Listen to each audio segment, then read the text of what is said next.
Welcome to the BITA Business Podcast. Today we're here with Ross Moffett, Head of Sales at the ICC, one of Northern Ireland's most iconic conference centres. So welcome to the BITA Podcast. Thank you very much for having me, Chris. Good to see you. For anybody who doesn't know you or doesn't know what you do, how would you describe yourself and what you do? That's a great question. So my official title is obviously Sales Director of the ICC Belfast and Waterfront and Ulster Hall.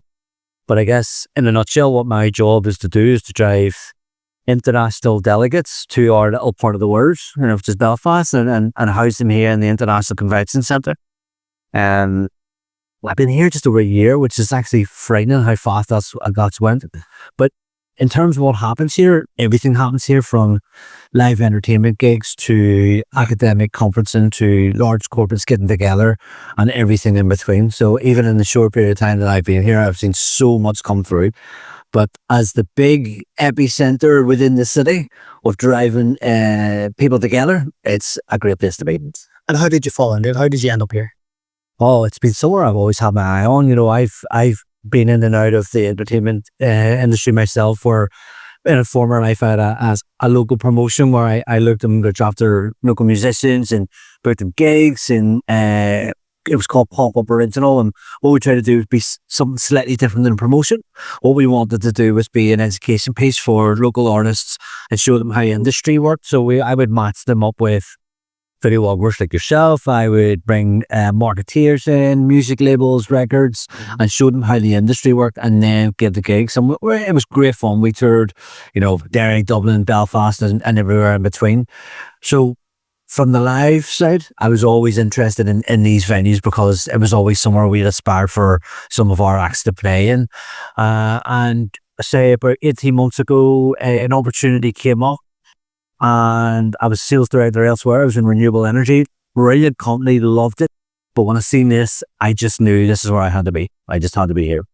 And what drives you then at the minute? What drives you to work in this industry? This industry is a funny industry in terms of any other industry that I've been affiliated with. It's very competitive. It's dog eat dog. It's you versus your competitor. Here, it's you versus you. It's as good as you can be, and it's as good as you can make the people around you. And the people around us will then have that sort of, the growth will work in concentric circles out into the city and out into the destinations. So my driver is to make Belfast the very best it can be within Northern Ireland, and then Northern Ireland the very best it can be globally. So that's my big driver. And I'm sure it has its challenges as well. So how do you deal with the tough days?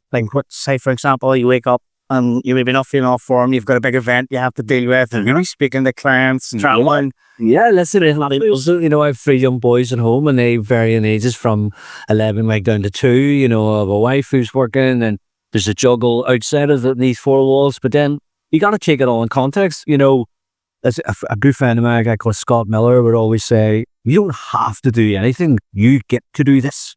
So when you flip the mindset, and so when you're saying, is it a challenge? Well, it's my job to overcome that challenge. It's my job. I get to have the conversations with the people. It's my job. I get to host and house these conferences. So I take it as a positive.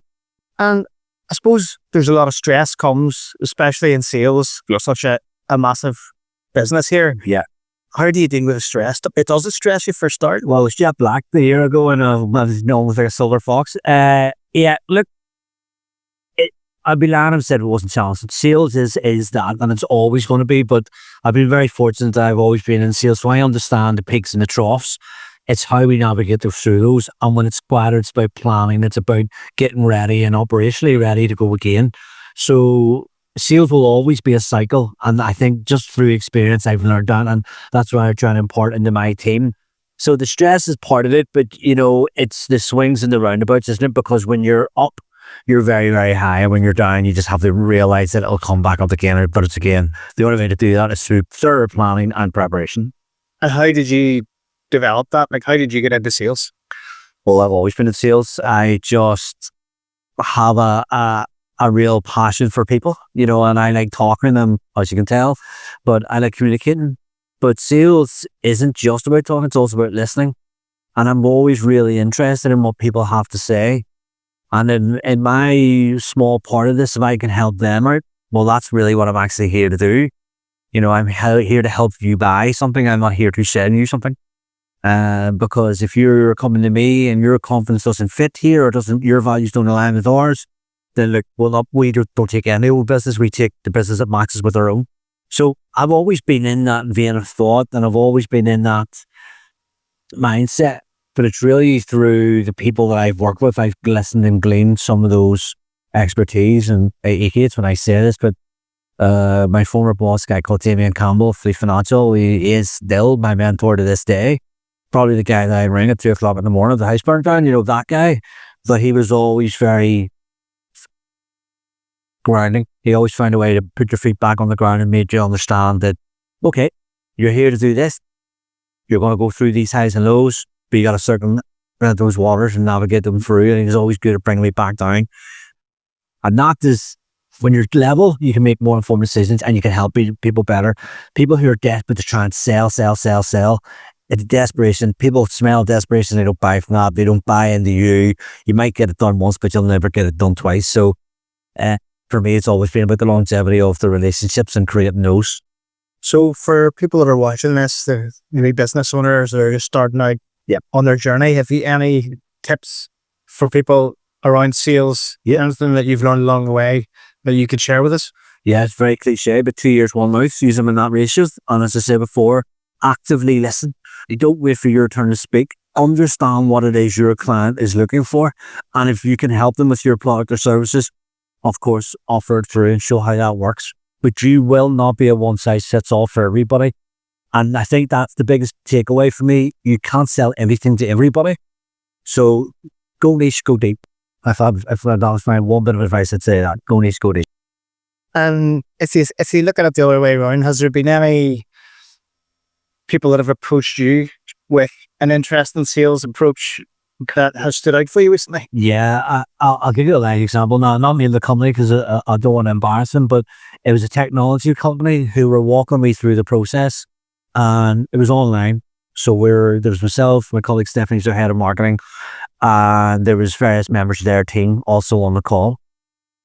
I actually stopped the call halfway through and said, I know exactly what you're doing to me, and I love it.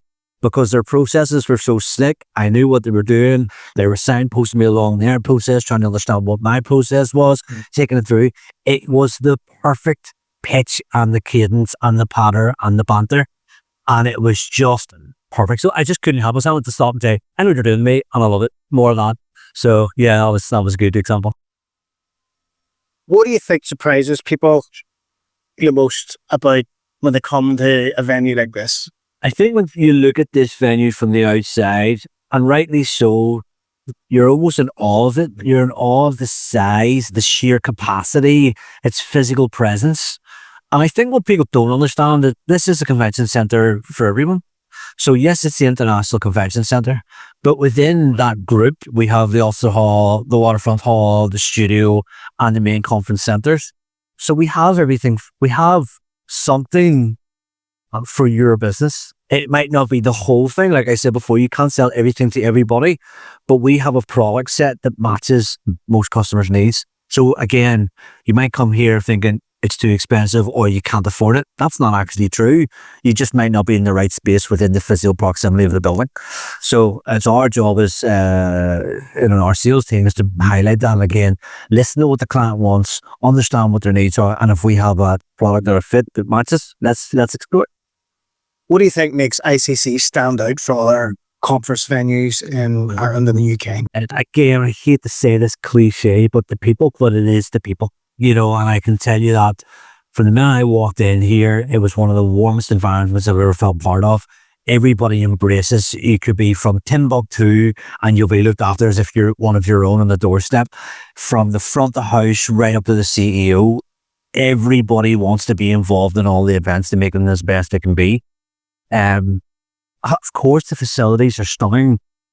Where we have a slight advantage over most conference centres we're located right in the city centre. Most conference centres are skirted around, 30-minute taxi drive away, with lots of natural daylight, right in the heart of the city, walkable.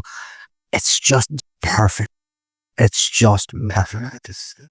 So, you're not just selling a venue, really, are you? You're selling a city. selling a good destination, a country. We're selling Northern Ireland. We are part of Team Northern Ireland. And like I said, we have to work in partnership. Well, we have to, sorry, that's the wrong terminology. We want to work in partnership, and we do work in partnership with all of the other bodies. So the hoteliers, the restaurants, Visit Belfast are terrific, a really, really big partner of ours, Tourism Northern Ireland, and then by proxy, Tourism Ireland. Because if we don't do our bit, they can't do their bit, and vice versa. So we all have to pile into this together, and collaboration's always better than competition. And we really embrace that as Team Northern Ireland. That's something that we go out to market with. So we're going to have to hear it. What's the pitch? The pitch is, tell me what you're looking for and we will help facilitate it. No, the pitch is very much this. Trust what we can do for you and your confidence. Trust them all. When you are going to part with your money, that we are going to give you the value that you're looking for. And what people sometimes don't really associate with conference centres is value. And what does value mean? Value means that I'm going to give you an awful lot of money and I need you to deliver my event at low risk. And that's what we'll get you, because the risk is de-risked by the fact that we have the in-house skills. We have our own in-house catering company, event management company, production company, travel management. We do everything in partnership. So the pitch is simply this. Tell us what your conference is. Tell us how big you want this to be and how you want this to grow, and we will do everything else for you. You just show up and shine. That's it. And what about in terms of pitching Belfast and pitching the contract? I know we've spoke about this before. Yeah, so pitching Belfast is very simple for me. We punch well above our weight in so many different sectors. I think we do it from every walk of life, from sports to technology. We are, and it is funny when you hear embrace the giant spirit through Tourism Northern Ireland, because it's exactly that. We're a little sleeping giant. So Belfast is terrific because it's affordable, it's accessible, it's sustainable, it's beautiful, and the people, you'll not find better. Has there been a moment in your career that's made you think differently about your role in business or about yourself in the moment? Yeah. So I spoke again about my mentor, Damien Campbell. And this is embedded in my head. He said, I don't need Ross the Rocket, who went very selfishly, go after something, do it himself. Said, I need Ross to be calm and be collected and look left and look right, and you will bring people with you. And I never forgot that. And from that moment on, I think that was my goal. I was in my early sales career quite selfish. It was, as I said before, every other industry I've been in, it's been dog eat dog. It's me versus you. Whereas when you can slow down a half step, show people the way, everybody wins. And that's something that I'll always take with me. And can you elaborate on that a wee bit more and give us maybe a few examples of? As I say, within that sector, I was very focused on Ross Moffett PLC. That was my goal. As long as I hit my target, as long as I hit my numbers, as long as I did what I needed to do, for all due respect, everybody else was not my problem. But when I realized that I could teach people what I was doing and I could show people what they were doing and learn from them, that's actually the most important bit, was learning from them. I grew as an individual and I grew as a leader effectively. And I sort of came up through the ranks and became a senior management within that company for those reasons, because I learned to listen, and I took advice and I took the best of the people around me and combined it. And I've always been very good at taking the best of others around me and formulating the plan with that and allowing other people to rise up with that. Okay. And what part of your career journey was that then that we had this realization? It was actually, early doors. I was maybe working for a automotive company, and I would say I was there for five odd years and didn't learn a thing. Joined the fleet financial company and 2 years into that. So it was quite early in my career, but I never forgot it. I still will never forget it. Has there been anything in this current role with ICC that has made you look at things a bit differently or see yourself differently? I'm very aware of how old I am now, which is weird because there's lots of young people that work with me, but it's brilliant because you feed off everybody's energy. But how I would do things differently, I guess this sector, I've been able to combine some of the commerciality from previous roles into an industry which is sometimes there sometimes can be a drift just for there's so many different components that need to come together. And sometimes you need to create that urgency to get things done, not only for us, but for the client. So I've been taking some of the learnings that I've had, adopting them into here, taking processes that I've known that worked for me before in different industries and bringing them here. And the results are already, stratospheric at the minute. In terms of your growth journey then, is there any particular mindsets or anything that you've had to shift along the way that you want to share with us as well? Yeah, I mean, it's back to being selfish. You can come out, and if you're only looking out for you, you will only go so far. When you can embrace and learn, if you walk into a room, and here's a perfect analogy, if you walk into a networking event thinking you're going to get something out of that right away, you're in the wrong room. If you walk into that room thinking I can help at least one of these people, you're in the right room. That's the mindset. That's the mindset that helps growth and draws people to you. And that's, nobody wants to go be the guy who come home with networking out with 100 business cards, no real conversation or connection. Anybody can do that. But go with the mindset of, how do I help you? And it will always come back to tenfold. How do you work? Do you work on mindset? Do you read? Yes.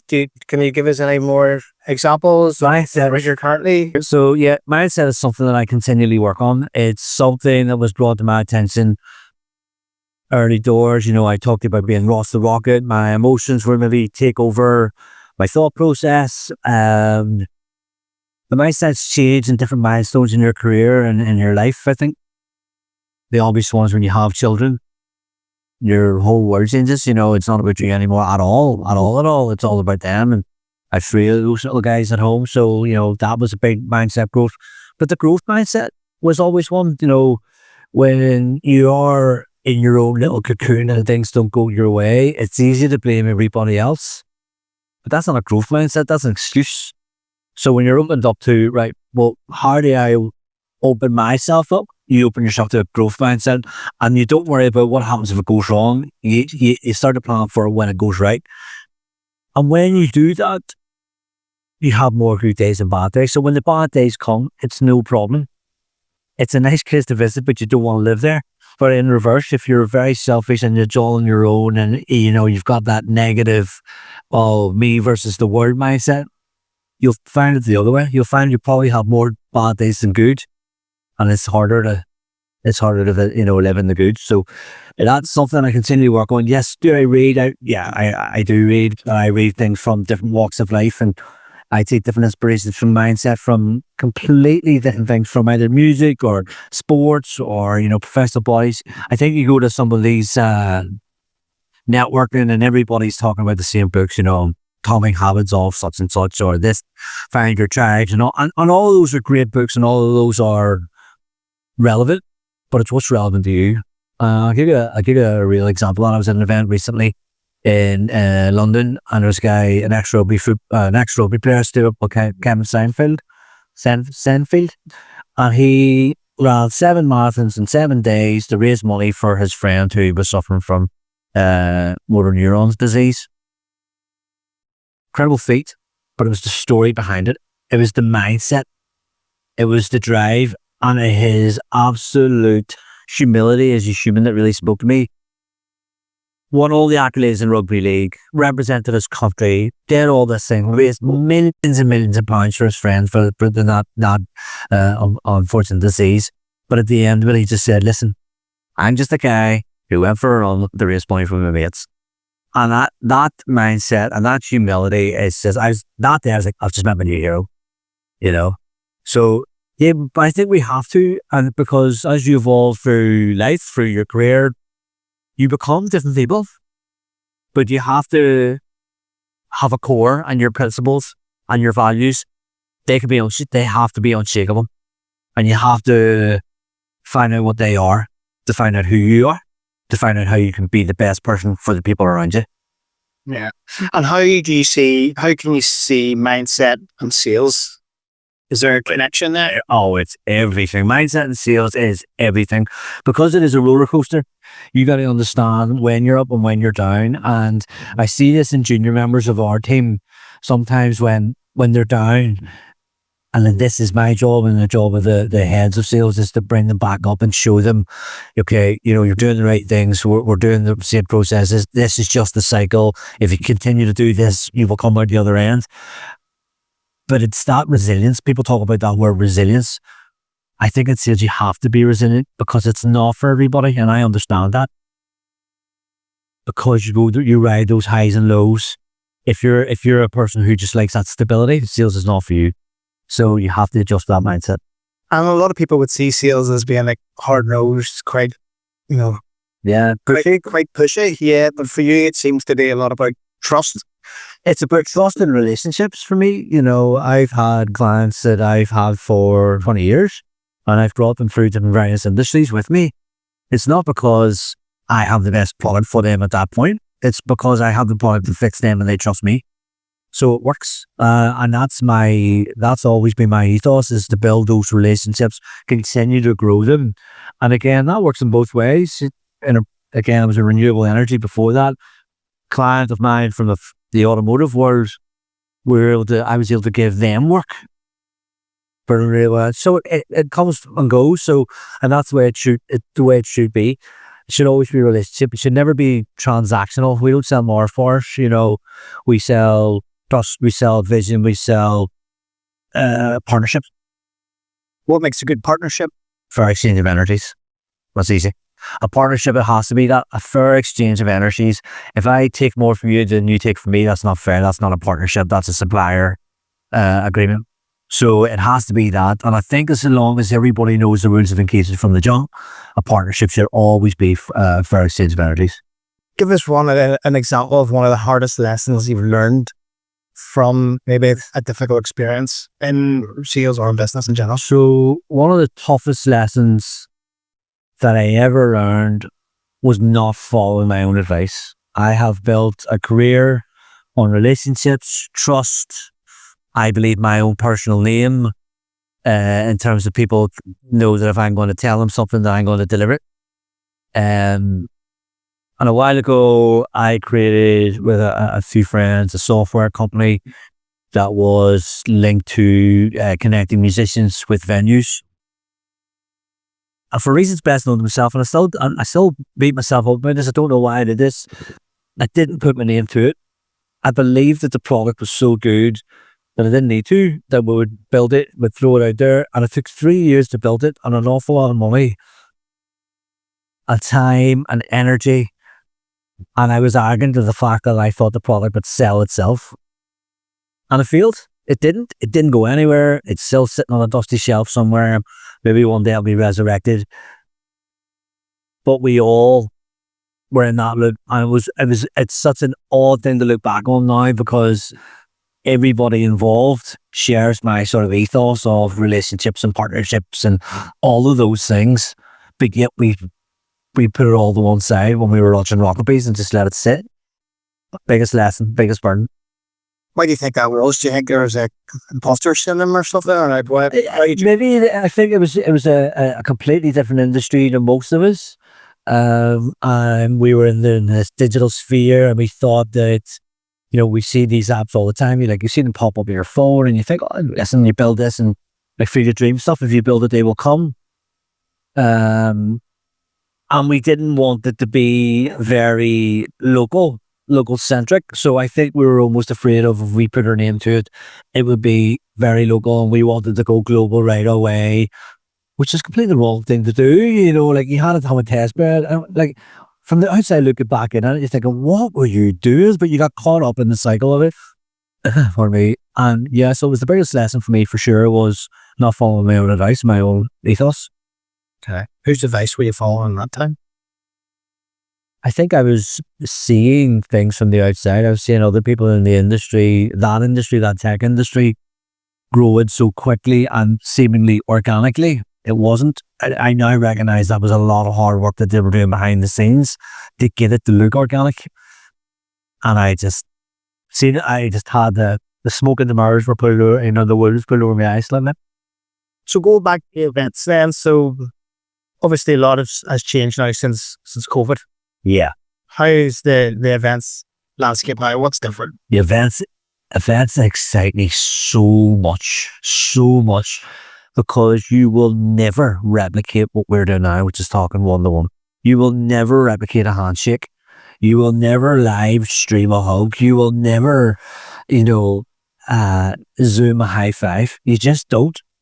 But it happens all the time here, those handshakes, those deals, those hugs, people connecting, especially as we're into this. So COVID was one thing, and out of necessity. Of course, we had the hybrid and the streaming and out of necessity, but the need and the want for people to reconnect has been massive. Now we enter the next element, which is AI. But again, because AI is so smart and is so cutting edge, people can't actually tell what is real and what is fake anymore, and the only way to do that is this. So again, events is the driver. If you're in a room with people and you're hearing them and you're touching and feeling it, it's alive, it's human, and it's never going to go away. So you mentioned AI. So do you feel like there's a more of a focus on events now and people meeting people now that there is such a digital world these days? I think people like to be in the digital world, but I think what we're learning probably at the right time is that this technology and the AI should only be used as a tool. If you take that to being your business or let it become your business, you have a real challenge. You have a Rockabilly challenge like I've had before. You dehumanize it. You are an entity, and those entities come and go. Human connections will never. You think about your career and people that you've went along with and you've spoken to, even in the BITA association that we're about. What is BITA about? It's about connections. It's about trust. AI can't build that. They can't get it, So yeah, I think that AI should be only used as a tool, and it is being used as a tool. I'd be lying if I said people in the event industry don't use it, but they use it for the right reasons, to help curate their event, for example, or pull together an itinerary for a social program. All those things are great, time savers. But the actual act of doing those things, human to human. In terms of the ICC, how do you see it in its role in, I suppose, shaping an opinion and, how did you put a picture of Belfast? Well, when you think of Belfast and, there's any amount of imagery you see, you think of the Horn and Wolf Cranes, you think of City Hall, you actually think of the ICC as well. So we have a big part to play, and we are such a big footprint here, physical footprint. They can't ignore the presence of the ICC. But what my legacy piece where I hope to leave behind here will be that we were a driver of driving Northern Ireland forward, and that is showcasing the very best of what happens on these shores and on this island to the world, and then bringing the world to Belfast. That's my legacy, and that's what we're here to actually do. Look, I really been outside of the venue then. So if you're not in here, what are you doing? When I'm not in here, I go home and look after 3 miniature versions of myself. So 3 little boys and a wife, and that is absolutely imperative that I do that. I work hard, but I also play hard with those guys. They can see how hard we work, and the events industry's odd because you can work 7 to 10, or sometimes you might have an early day, but you got to take the time, your free time, and use it the way you want to. And why do we do any of this? You do it for your own and your family. So the family is important. And then, of course, I've got an incredibly supportive wife who, bless her heart, I was in London for 2 days there. Can you imagine trying to feed 3 kids on your own? What a nightmare. But she handles it like an absolute pro. So when we get time, my wife and I like to go out and go for nice meals, but we share a passion for music as well. So we go and catch live music where we can, we go to festivals where we can, we like to go to gigs where we can. So yeah, that's, and then obviously because events is quite a social thing, I use up a lot of my social battery working. So when I'm at home, I like to relax. Would you say there's a cost that comes with being successful in business? Or has there been for you yourself and the roles in the career that you've had? Yeah, I think the cost is understanding the business isn't always being liked by everybody. And sometimes the tough decisions have to be made. And unfortunately, they fall on my shoulders. And they are the bits where you look at yourself in the mirror and you understand why certain decisions may have to be made or conversations need to be had, and you find an inner strength that there's a lonely place, and only when you're having conversations that are uncomfortable with people, or you're making decisions that are for the betterment of the business but potentially not for certain individuals or groups of stuff, and you're on your own and nobody sees that, and it is it's emotionally draining, but that's where the resilient parts come. You don't know who you are. Back to the start of this, you don't know who you are, what your principles for, what your values are. And the great news is this place aligns with my values, so that I know when I'm making those decisions as Ross Moffett, I'm making them on behalf of the ICC. And if I make it on behalf of the ICC, it's only for the betterment of the city, the destination, and everybody involved.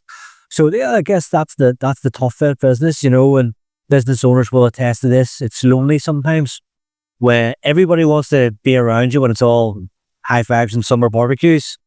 But it's tough decisions and you got to make them. You look around and there's, you've got a core people who will champion you. And I'm very lucky here that I've got an ELT, an executive leadership team we're like a little army. So I can't bounce to that. But on occasion, it's a lonely place. And how do you work on building resilience?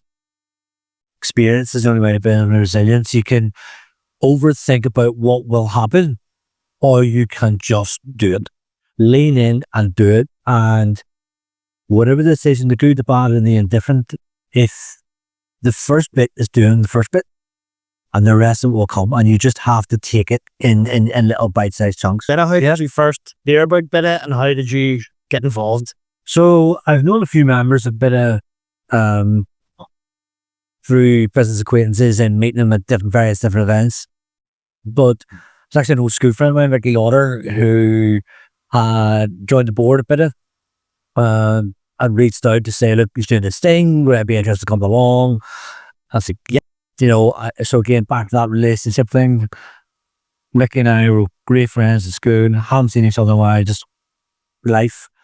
But when he made the call, my instinct was to say yes, and that's a relationship. And then I was really intrigued by the whole thing, because I've been to some other networking events where it's very stringent and you must do this and you must refer clients here, and it's bit blood and thunder. And I thought, from having fingers burnt there, the BITA felt more like a community. It felt like like-minded people who wanted to do the best by like-minded people. I thought, okay, I can get involved with this. But like anything, it's new, it's growing, there's teething problems. That's fine. All we're doing is trying to find out who's going to be here in the good times and the bad. And what we'll find is, and we are getting close to that, I think, in the Northern Ireland chapter. And when we get to that, it's going to have massive results for everybody. We can already see some really good results from transactional business or relationships, or, just even advice. It's another peer network that you can lean on. And yeah, I think it's got really, really big potential, because I can see what happens in other chapters across the UK, and actually it's growing now, isn't it? So it's out in Dubai and going further afield. So you can see how it's progressing, and I'm quite excited to be part of that. Do you think business in general is going more towards collaboration than competition these days?